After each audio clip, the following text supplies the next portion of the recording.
merci pour encore à vous d'avoir laissé l'opportunité de prêcher ce matin et ses conseils. Et avant de commencer, revenons à Matthieu 21, la parabole des vignerons. Et c'est une parabole, avant de commencer. Donc je vais vous montrer, une parabole, c'est comme un fruit. Les enfants, c'est comme un fruit. Une peau, la peau couvre le fruit. Donc il faut que je l'épluche pour comprendre quel est le fruit que notre Seigneur veut nous enseigner. Est-ce qu'on mange le fruit? Est-ce qu'on mange la peau? Non. La peau, on la jette. Mais ce qu'on garde, c'est le fruit. C'est pareil à la parabole, la parabole des vignerons qu'on va voir. Et pour les adultes, je ne sais pas si vous connaissez François Rabelais, un auteur français, très connu, je pense, dans le Moyen-Âge. Il a dit, c'est pas ici un os, mais c'est une parabole, c'est rompre un os, prendre la moelle, la substantielle moelle, et s'engorger avec. Ça, c'est le message d'une parabole, c'est de découvrir la coquille, l'enlever et de prendre le fruit. C'est ce qu'on va essayer de faire ce matin avec ce passage. Donc, ce matin, ce texte parle d'ouvrier. Verset 33. Il y avait un maître de maison qui planta une vigne. Nous pouvons certainement nous identifier à cette histoire. Pourquoi? Parce que nous sommes tous soit adultes, soit locataires, soit propriétaires. Et quand on est locataire ou propriétaire, on passe un contrat. Un contrat entre celui qui est propriétaire, à qui on loue notre maison, ou si on est propriétaire, on passe un contrat, et on aimerait bien que les locataires le fassent aussi. Donc aujourd'hui, ce texte parle de cauchemars de locataires. Les cauchemars. C'est les locataires qui ne veulent pas rendre ce qui est dû au propriétaire. Imaginez ça. Sarah et moi, nous avons loué notre maison à des locataires quand nous sommes partis aux États-Unis pour 5 mois, pour revenir là-bas. Ils peuvent profiter de leur maison, de notre maison. Et nous attendons à obtenir en échange un loyer. Et qui nous rendent la maison en juin, quand on revient aux États-Unis, qui nous la rendent avec les clés propres. Et on a un certain état, un bon état. Je pense qu'ils vont le faire, ce sont des chrétiens, et ils sont très gentils, et ils obéissent. Et je pense qu'ils vont respecter le contrat. Je pense qu'il n'y a pas de problème. Mais imaginez, malheureusement, si ces locataires décident de devenir propriétaires, sans notre permission, ils décident de changer tout, et ils mettent leur nom, sans qu'on le sache, sans qu'ils ne le disent, qu'ils veulent l'acheter. Ils violent les termes du contrat qu'on a passé. Nous décidons d'envoyer un représentant légal, un huissier de justice. Et imaginez ce qu'ils veulent faire. Je ne vais pas essayer de dire le mot, mais ils essayent de faire comme dans l'histoire. Ils le menacent et ils l'exécutent. En dehors de notre maison, on espère. C'est un cauchemar. Dans l'histoire d'aujourd'hui, Jésus utilise l'illustration des vignerons chargés de prendre soin de sa vigne, de produire de bons fruits. Mais ces vignerons deviennent des locataires cauchemardesques. Nous regarderons cette parabole d'abord dans le contexte historique de l'Ancien Testament, puis ensuite on va regarder ce même message et comment il s'applique à nous aujourd'hui. D'abord, dans le verset 23 que je vous ai lu, cette parabole est rencontrée pour répondre à la question: par quelle autorité fais-tu cela? Et qui t'a donné cette autorité? Jésus veut vraiment répondre à cette question. Mais, comme je l'ai dit, il utilise une parabole. Les pharisiens, les chefs religieux, doivent enlever la peau et comprendre ce qu'il dit. Malheureusement, ils vont rester sur la peau. Partiellement sur la peau. Ils vont comprendre quelque chose, mais pas entièrement le fruit. Jésus est au temple, entouré de scribes, de prêtres, de sacrificateurs. Il questionne son autorité. Pour leur répondre, Jésus résume l'histoire d'Israël depuis la création jusqu'à l'époque de Jésus. Il leur montre ce qui va se passer ensuite dans le plan de la rédemption de Dieu après sa mort. Nous verrons ensuite toute l'histoire de l'Église, de la rédemption avec l'Église, et les fruits que Dieu veut que nous produisons. Pour résumer ce passage en 5, c'est pour ça que j'ai donné le titre à cette prédication. Un peuple privilégié se soumet au roi Jésus et porte des fruits. Donc je le répète, un peuple privilégié se soumet au roi Jésus et porte des fruits. La première chose que nous regardons dans ce texte, c'est que le peuple de Dieu, de l'Alliance, de l'ancienne Alliance, est un peuple privilégié. Comment on le voit? Comment on le sait? Dans ce passage, la vigne représente le peuple de Dieu. Ce que Jésus a dit, la vigne c'est une vigne bénie. On peut dire que le peuple de Dieu est représenté par la vigne. On a lu Isaïe 5, la référence. Comment la vigne est-elle privilégiée? Comment cette vigne est un peuple? Le peuple de Dieu représenté par la vigne est un peuple béni, privilégié. Comment la vigne est-elle privilégiée? C'est un vignoble, un grand terrain. Si vous regardez le texte, verset 33, il y planta une vigne, il entoura d'une haie, creusa un perçoir et il bâtit une tour. Il la loua des vignerons. Donc c'est un terrain de grande estime, de première qualité. Un terrain où il a enlevé les pierres, il a planté il a sillonné, il a préparé pour la vigne. Tout ça, ça a été donné par Dieu, par lui, à Israël. Et comment on sait cela? Physiquement, Israël a hérité d'une terre où coule le miel et le lait. Une terre qu'ils n'ont pas plantée. Mais Dieu leur a donné, afin qu'ils soient glorifiés en faisant sa volonté. Vous n'avez pas besoin de tourner au Deutéronome 6, 10 et 11, je vais vous le lire. Alors il arrivera, quand le Seigneur, votre Dieu, vous amènera dans le pays qu'il a juré à vos pères, Abraham, Isaac et Jacob, de vous donner de splendides villes que vous n'avez pas bâties, et des maisons pleines de bonnes choses que vous n'avez pas remplies, des citernes que vous n'avez pas creusées, et des vignes et des oliviers que vous n'avez pas plantés. Et vous mangez et vous êtes rassasiés. Tout cela, ça a été donné par Dieu à Israël. C'était gratuit. C'était un don. Et Dieu protège sa vigne. Et il fait encore plus. Et Dieu protège sa vigne avec une haie qui sépare la terre commune de la vigne. Les commentateurs, je ne sais pas s'il y en a plusieurs, nous disent que la haie, c'est l'alliance de la circoncision et les lois cérémoniales données par Dieu au peuple d'Israël pour le sanctifier, pour le garder saint. Une haie, c'est pour séparer ceux qui sont à l'intérieur, ce qui a de la valeur, de ce qui est à l'extérieur, qui n'a pas de valeur. Cette haie, c'est la loi. Les cérémonies, les lois cérémoniales et la circoncision qu'il a passée, l'alliance de la circoncision qu'il a passée avec Abraham. Il a donné tout ça à Israël pour le garder saint et différent de toutes les nations. Saint, ça veut dire qu'on est différent. Saint, Israël est différent des autres nations. C'était le but. Les vignerons, eux, on va réfléchir, qui sont ces vignerons? Ces ouvriers que Dieu a mis en charge. C'est très facile de comprendre que ces vignerons sont les religieux, les chefs religieux que Dieu a mis en place dans le Lévitique, en charge de son peuple. Et comment on sait cela? Regardez au verset 43. Après avoir entendu ces paraboles, les principaux sacrificateurs et les pharisiens comprirent que c'était d'eux dont Jésus parlait. Le texte est très clair. Ils ont compris que la vigne, c'était le royaume qui avait été donné à eux.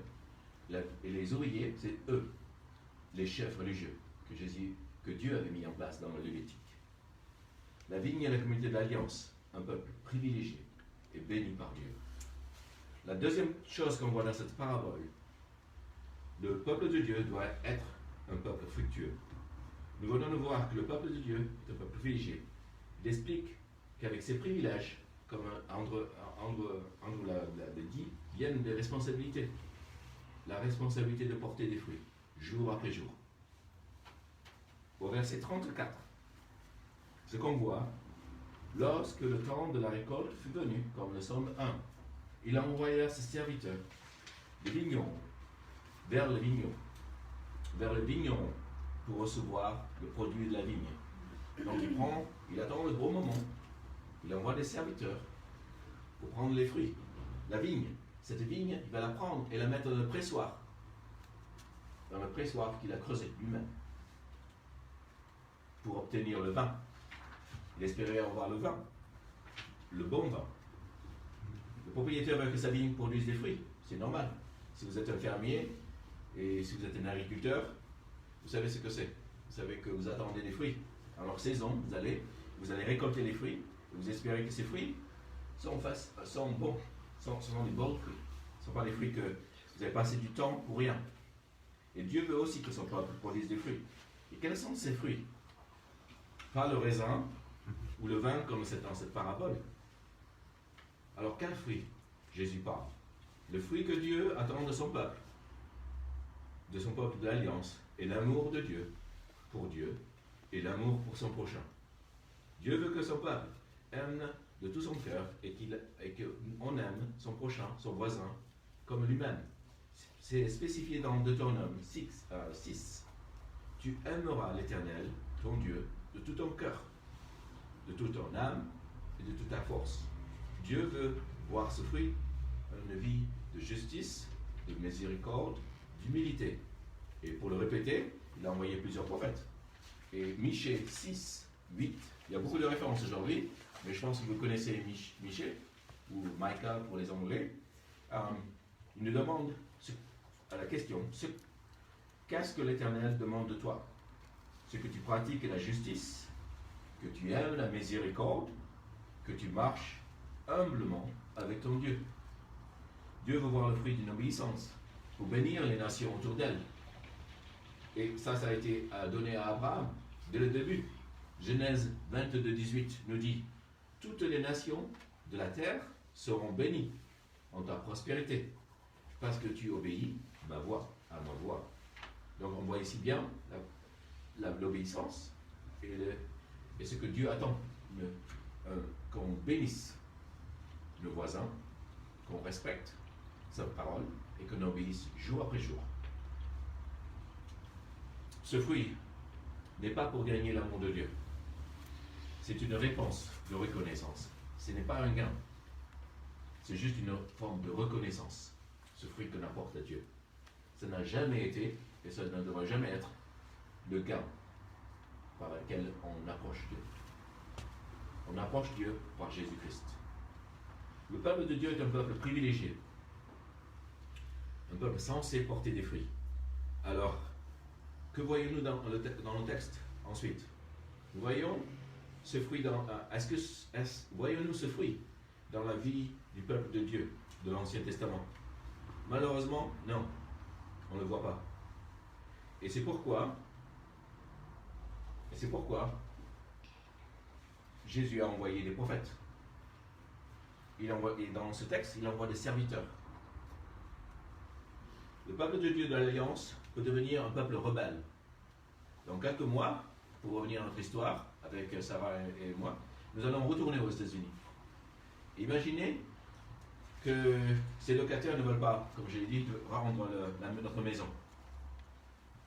Et pire, ils font quelque chose à Isaac. Comme ça le texte. On va les bannir pour l'éternité. Je pense qu'on sera tellement choqués parce que le texte nous dit si nos locataires font ça. Et nos locataires, je le répète, sont de très bons chrétiens. Il n'y a aucun problème avec eux. Mais imaginez ça. Imaginez qu'ils prennent notre fils, Isaac, et le tuent, comme on l'envoie. Ça c'est un cauchemar, d'accord? Mais ils n'ont pas respecté, ils ne respectent pas notre parole. Et notre jugement va être terrible. On ne va plus les aimer. Mais même si Dieu nous appelle à les aimer, ça va être très difficile pour nous. Ça va être difficile de les aimer. On peut essayer de les bannir de notre vie. On va les juger. C'est ce qui se passe dans ce texte. Le peuple de Dieu devient rebelle. Comme j'ai répété. Au lieu de porter et d'apporter les fruits, il se rebelle contre le propriétaire. Si vous relisez les versets 35, 36 et 37, les vignerons prirent ses serviteurs, frappèrent l'un, tuèrent l'autre et lapidèrent le troisième. Il envoya encore d'autres serviteurs, en plus grand nombre que les premiers, et les vignerons les traitèrent de la même manière. Et ces serviteurs que Dieu a envoyés, ce sont les prophètes, on le sait. Mais au lieu de les écouter, de les respecter, les dirigeants du peuple les maltraitent, les tuent. Et si vous lisez l'Ancien Testament, vous verrez une longue liste de prophètes battus, maltraités et tués. Avec le dernier des prophètes de l'Ancien Testament, je pense que vous le connaissez tous, Jean le Baptiste, comme il se fait référence dans la parabole des deux fils. Ils l'ont décapité, ils ont offert sa tête au roi Hérode. Hérode a offert à l'une de ses membres de la famille. Nous devons poser la question, pourquoi les vignerons réagissent-ils ainsi? Si vous vous rappelez de Isaïe 5, 2 et 3, je ne les ai pas lus, mais je vais essayer de le lire pour vous. Il attendait de sa vigne de beaux raisins. Ah oui, non, je pense qu'on l'a lu, parce qu'on a lu de 1 à 7. Donc, versets 2 à 3, il dit, il attendait de sa vigne de beaux raisins, mais elle n'a produit que des raisins infects. Ils produisent des mauvais fruits. Ce fruit que les vignerons ont fait, ce n'est pas un raisin qui est bon pour la vigne, pour le vin. Le propriétaire ne peut pas le prendre et le mettre dans le vin. C'est un fruit indigne de tout vin. C'est infect, le texte nous dit. Ils produisent des mauvais fruits. Les vignerons ne veulent pas admettre ni reconnaître leur échec. Donc ils font taire ceux qui viennent, ceux qui dénoncent leur échec, les serviteurs, les prophètes. Ils ne veulent plus écouter les prophètes. Et les appellent à se repentir et à porter du fruit. Ils ont fermé leurs oreilles. Ils n'écoutent plus au message que les prophètes leur disent. Portez du fruit. Leur fruit est infect. Et dans cette parabole, comment réagissent, c'est un contraste, comment réagit le propriétaire? Versets 38 et 37 et 38. Enfin, il envoya vers eux son fils, en jugeant, ils respecteront mon fils. Le propriétaire fait preuve de patience comparé à eux. Il leur envoie leur fils. Dans l'Ancien Testament, dans les coutumes du Moyen-Orient, envoyer son fils, c'était le dernier message, le dernier avertissement. C'était comme un huissier, un représentant légal. C'était le dernier message que vous pouvez entendre avant d'avoir un jugement. Donc, les vignerons rejettent l'autorité, la seigneurie du Fils. Ils se refusent de se soumettre à lui. Ils veulent garder le contrôle. Ils ne sont pas prêts à s'humilier, ni à respecter le maître, ni à respecter le Fils. On le voit dans le verset 38. Mais quand les vignerons virent le Fils, ils se dirent d'entre eux, c'est lui l'héritier, venons, tuons-le, et nous aurons son héritage. Ils le prirent, le jetèrent hors de la vigne, et le tuèrent. Donc nous voyons dans ce passage que ce peuple devient un peuple rebelle, qui a peur du jugement de Dieu. Et parce qu'ils ont produit des fruits infects, Dieu a la responsabilité de les juger. Donc le peuple de l'Alliance, de Dieu, devient un peuple jugé. Après avoir décrit la rébellion des vignerons, Jésus s'arrête et demande aux chefs religieux ce que le propriétaire doit faire. Verset 40, il leur demande, maintenant, lorsque le maître de la vigne viendra, que fera-t-il à ces vignerons? Leur réponse est claire, véridique et juste. Verset 41, il le fera misérablement, c'est misérable. Il les fera périr misérablement, c'est misérable. Et il louera la vigne à d'autres vignerons, qui lui donneront les fruits en leur saison. Le propriétaire devrait faire disparaître ces vignobles et de trouver de nouveaux locataires, de nouveaux ouvriers. pour s'occuper de sa vigne. Mais cela ne veut pas dire seulement que la terre physique d'Israël va leur enlever. Cela signifie aussi que les bénédictions de Dieu seront données à notre nation. Verset 43. C'est pourquoi je vous le dis, le royaume de Dieu vous sera enlevé et sera donné à une nation qui rendra les fruits. Le jugement de Dieu est à venir. Les chefs religieux vont perdre leur contrôle et leur pouvoir sur le peuple. Au verset 42, Jésus cite le psaume 118 qu'on va chanter après. La pierre qu'ont rejeté ceux qui bâtissaient est devenue la principale de l'angle. C'est du Seigneur que cela est venu. Et c'est un prodige à nos yeux. Ce verset résume ce qui se passe dans cette parabole. Les chefs religieux, les bâtisseurs, les vignerons, ils se trompent sur la personne de Jésus. La pierre angulaire. Quand vous mettez une pierre angulaire, quand vous construisez une maison au Moyen-Orient, dans l'Ancien Testament, avant, on utilisait une pierre pour établir le niveau sur lequel on devait bâtir les murs, le toit. Si ce n'est pas à niveau, la maison va tomber. Elle est tombée. Donc cette pierre angulaire, c'est la première pierre qui compose. C'est la pierre de l'angle, comme cette tradition le dit. Cette pierre, elle est facile, elle est au sol. Et comme Jean Calvin l'avait dit, cette pierre est au sol. C'est facile de ne pas la voir. C'est facile de l'ignorer et de trébucher sur elle. La pierre de l'angle, il la rejette, il trébuche, il tombe sur cette pierre. Au verset 44, ils sont brisés, écrasés par cette pierre. Et ce verset dit aussi que le rejet de cette pierre, ça fait partie du plan de Dieu. Cette pierre qu'ils rejettent, c'est le plan de Dieu qu'ils accomplissent, sans le savoir. Et sans qu'ils pensent qu'ils font leur volonté, mais ils font la volonté du Seigneur. On le voit au verset, c'est du Seigneur que cela est venu. Le rejet de Jésus par les chefs religieux, ça fait partie du plan de rédemption de Dieu. Le fait qu'il le tue, ça fait partie de son plan. C'est du Seigneur que cela est venu.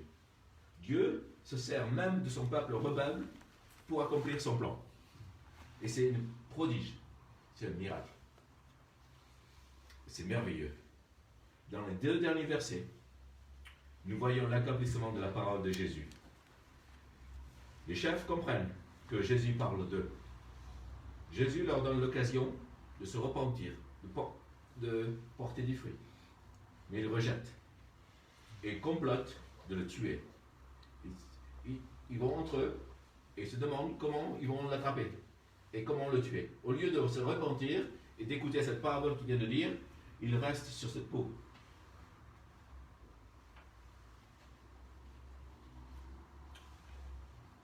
C'est une parabole historique, dans un contexte historique.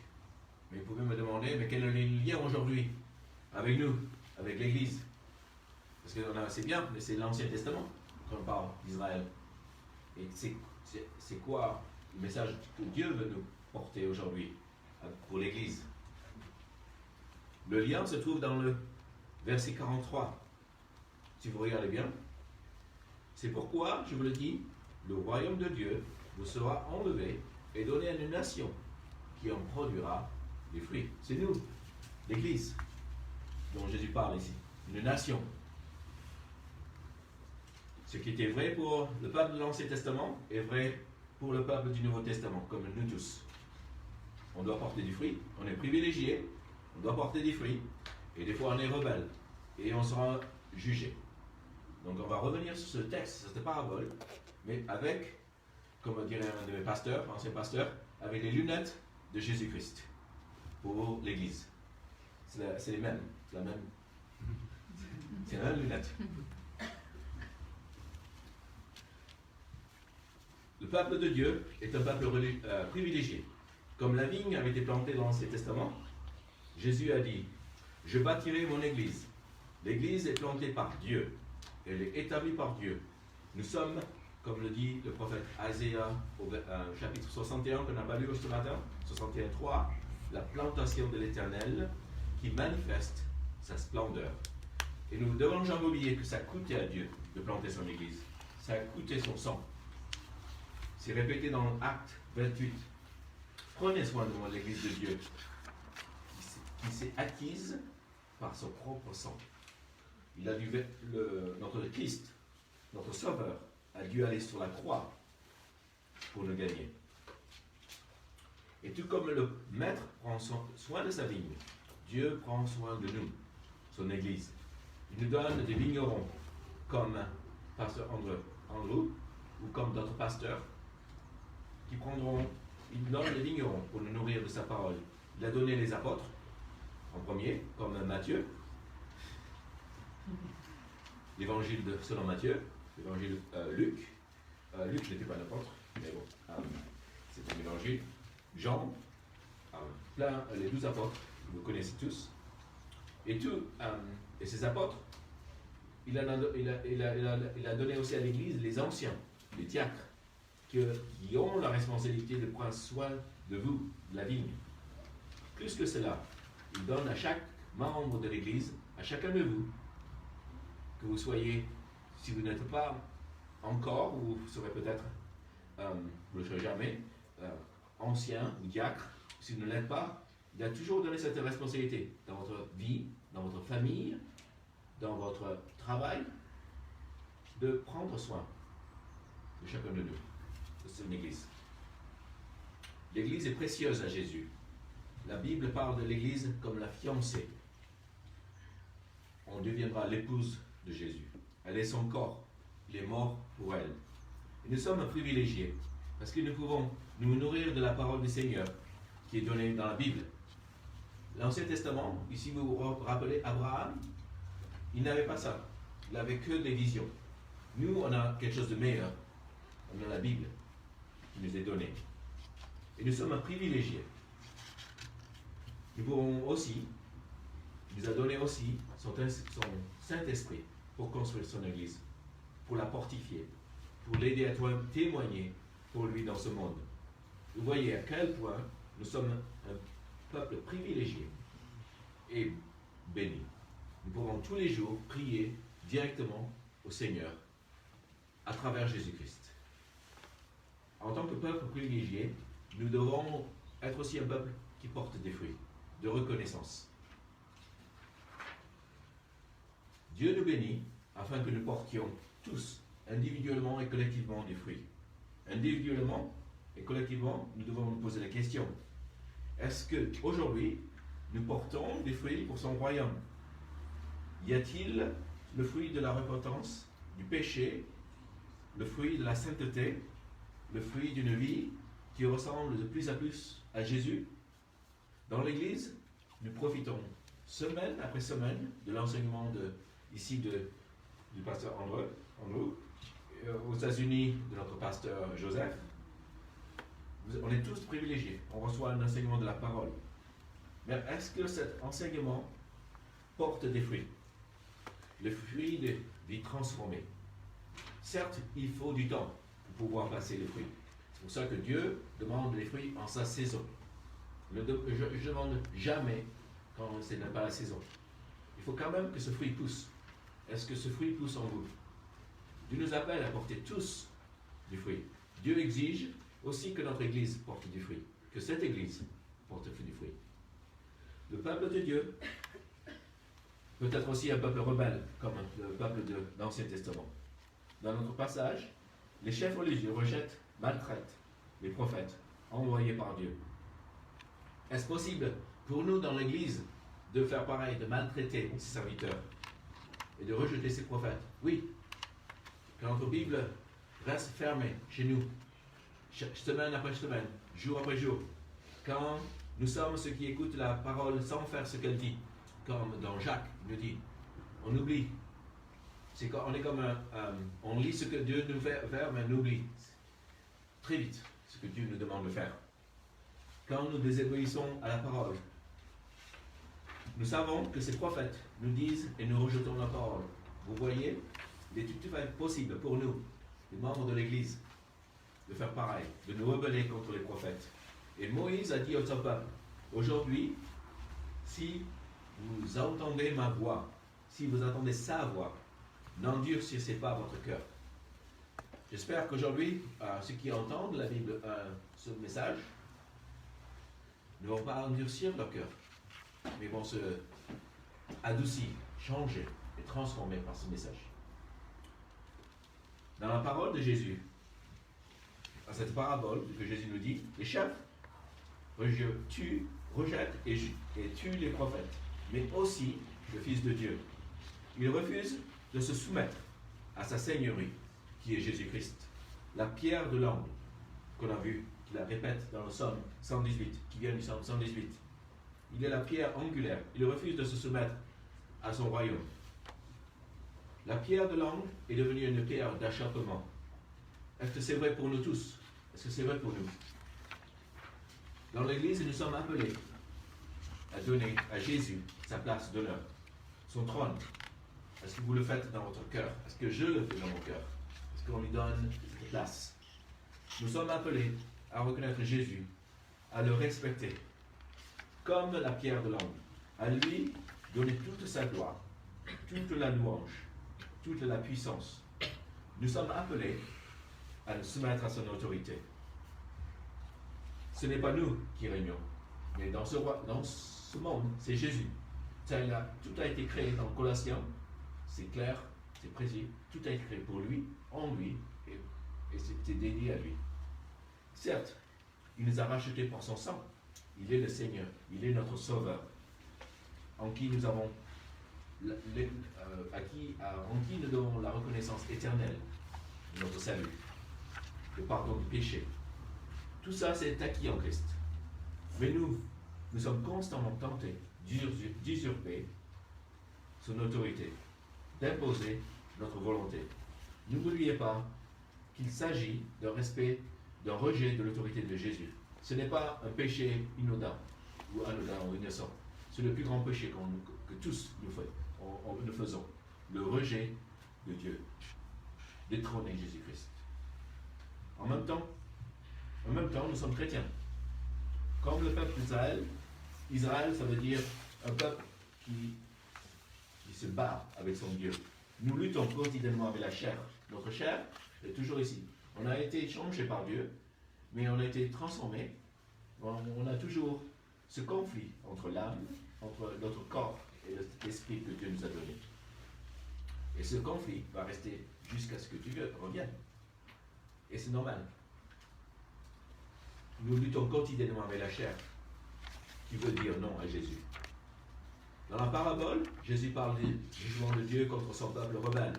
Y a-t-il un jugement pour l'Église? Y a-t-il un jugement pour un individu? C'est possible qu'il y ait des églises, et il est très possible qu'il y ait des églises bien organisées, avec beaucoup d'activités, beaucoup de membres, qui sont des églises mortes, où l'esprit, où Jésus s'est retiré, qui ne portent pas de fruits, qui ne se soumettent pas à l'autorité de Jésus. Et Jésus dit à ces églises, comme il a dit à l'église d'Éphèse, dans Apocalypse 2, « Repens-toi et pratique tes premières œuvres. Sinon, je viendrai bientôt à toi et je t'enlèverai ton chandelier de sa place, à moins que tu ne changes d'attitude. » Changer d'attitude, se repentir. Donc Dieu va juger les églises, collectivement. Mais est-ce que c'est vrai pour l'église et vrai pour les individus? Non, Jésus. Jésus dit qu'une vie sans fruit, sans repentance, sans obéissance, parle en anglais, sans obéissance à sa parole, une vie où il n'y a pas de soumission au Christ, cette vie subira le jugement de Dieu. Jésus le confirme dans le verset de Jean 15, où il dit « Tout serment qui est en moi et qui ne porte pas de fruits, il enlève. » Donc c'est une vigne, ou comme on dit en français, un cep, qui pousse, il y a des branches. On est une des branches maintenant. Chacun de vous est une branche. Mais si elle ne porte pas de fruits, si Elle ne porte pas de fruits pour le royaume de Dieu. Elle s'est enlevée, elle s'est coupée. C'est ce qui se passe généralement à l'automne. Ceux qui ont des vignes savent qu'à l'automne, ils enlèvent les branches qui ne servent à rien. Le fruit de la repentance, de l'obéissance, la soumission à la seigneurie du Christ, de Jésus-Christ, toutes ces choses sont une preuve de l'activité du Saint-Esprit qui nous régénère jour après jour. Et tout cela, c'est un don de Dieu, de la part de Dieu. Ça ne vient pas de nous. Ça vient directement de Dieu. Vous êtes dans une église réformée, et les réformes, c'est là où on a passé, les réformés ont passé du temps à réexpliquer, à redécouvrir. Nous sommes réformés, changés, régénérés par Dieu. Nous ne sommes pas sauvés par nous-mêmes. Nous ne sommes pas sauvés par ces choses, par ces fruits. Mais elles sont une preuve d'un cœur régénéré. Alors si ces choses sont absentes, qu'est-ce que cela indique? Il est tout à fait possible de faire partie d'une église, d'une très bonne église, une église privilégiée, une église fructueuse, sans être régénéré. Malheureusement, c'est vrai, il est possible d'être membre d'une église et de ne pas être régénéré. Et si vous n'êtes pas encore régénéré, c'est parce que vous vous trompez sur la personne de Jésus-Christ. L'évangile est simple. L'évangile est un don. L'évangile vient en reconnaissant par la foi la personne de Jésus-Christ. Chers amis, chers frères et sœurs, la clé de ce passage, c'est le verset 42. Ce verset nous dit que Jésus est la pierre principale. Jésus est la pierre de l'angle. Il est la pierre sur laquelle l'Église est construite. Et chacun de vous est un membre de l'Église. Et l'Église est construite par vous et par Jésus-Christ. Parce que vous êtes sûr, vous avez mis les pieds sur Jésus-Christ. Il est la pierre sur laquelle l'Église est construite, sur laquelle la vie éternelle est construite. Jésus est cette pierre. Mais ce verset nous dit qu'il y a deux réponses possibles à cette pierre. Soit comme les chefs religieux, ou humilité. D'abord, on va voir la réponse de ceux qui rejettent Jésus. D'abord, il y en a qui rejettent cette pierre, qui trébuchent sur cette pierre, qui l'excluent volontairement de leur vie. Cela ne change pas le fait que cette pierre soit la pierre de l'angle de toute vie. Que vous reconnaissiez, que vous ne le reconnaissiez pas, il est cette pierre. Cela ne dépend pas de nous, cela ne dépend pas de moi. Il est cette pierre de l'angle. Et si vous continuez à le rejeter, et si vous continuez à tomber sur cette pierre, le verset 44 vous dit qu'elle vous écrasera. Il y a une deuxième réponse possible. La deuxième, cette pierre, c'est la voir pour voir ce qu'elle est réellement, ce qu'elle est vraiment. De voir Jésus-Christ comme la pierre de l'angle sur laquelle vous bâtissez votre vie, vous donnez votre vie. Jésus rejeté, Jésus humilié, tué sur la croix et ressuscité et glorifié, c'est ce que Jésus qui est la pierre de l'angle. C'est sur ce Jésus que nous bâtissons notre vie. Le verset 42 nous dit ce qui s'est passé à Jésus, ce qui s'est passé. Et Jésus nous dit, c'est une merveille, et c'est une merveille à nos yeux. On peut aussi traduire par prodige, miracle. Pourquoi c'est un mot miracle? Pourquoi c'est un prodige? Pourquoi c'est une merveille? Je vais finir là. C'est une merveille, c'est que Dieu ait un plan de rédemption pour son peuple. Un plan conçu depuis l'éternité passée. Un plan pour sauver son peuple de son péché, de sa rébellion, depuis la chute d'Adam dans le jardin jusqu'au moment de la révélation de la croix. C'est une merveille. C'est un plan qu'il avait déjà conçu dès le départ. Et c'est une merveille, c'est un prodige, c'est un miracle. Ce qui est une merveille, c'est que Jésus-Christ ait accepté de venir sur terre, de devenir homme, d'être maltraité, de subir les pires insultes, d'être rejeté, d'être crucifié, et en cela, de sauver des pécheurs comme nous. Et c'est un miracle, c'est un prodige, c'est une merveille. Ce qui est une merveille, c'est que moi, dans mon péché, dans ma rébellion, dans ma désobéissance, par la grâce du Seigneur, je puisse regarder Jésus-Christ et le voir comme la pierre de l'angle de ma vie, sur laquelle je peux construire la vie éternelle. Moi qui mérite le jugement de Dieu, moi qui mérite que cette pierre m'écrase, écrasée sur la tête. Dieu me prend, il me dresse, il vous dresse, il vous prend, il prend vos pieds et il vous met sur cette pierre pour vous donner la vie éternelle. Et c'est une merveille, c'est un miracle, c'est un prodige. Enfin, c'est une merveille, un miracle, un prodige, que quelqu'un, ici dans cette pièce, aujourd'hui, dans une église ce matin, dans le monde, soit rentré dans un temple de louange, comme cette église ici, et puisse en ressortir sauvé, puis puisse en sortir transformé. Cela peut arriver, cela arrive, jour, dimanche après dimanche, je suis sûr, dans les villes dans le monde. Et ça, c'est une merveille.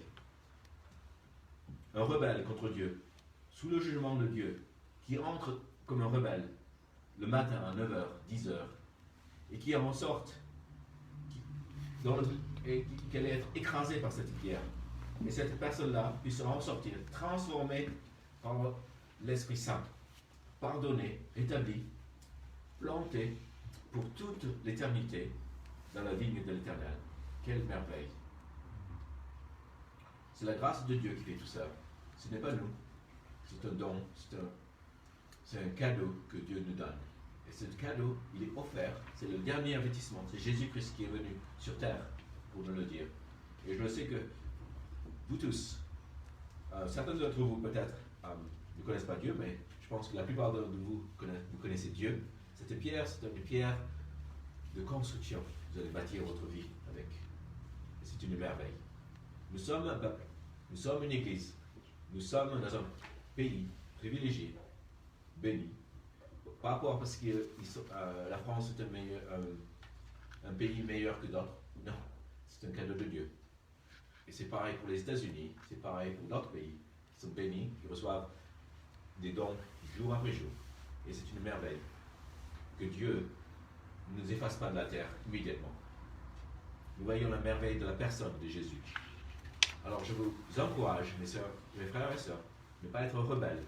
Portons du fruit à sa gloire, à la gloire de notre Seigneur. Et si vous êtes d'accord, on peut dire Amen. Amen. Amen.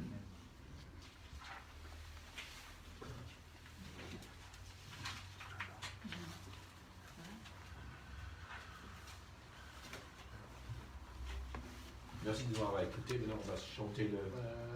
En temps de prière, on va faire... Tu veux... prier, oui. On peut prier maintenant. Et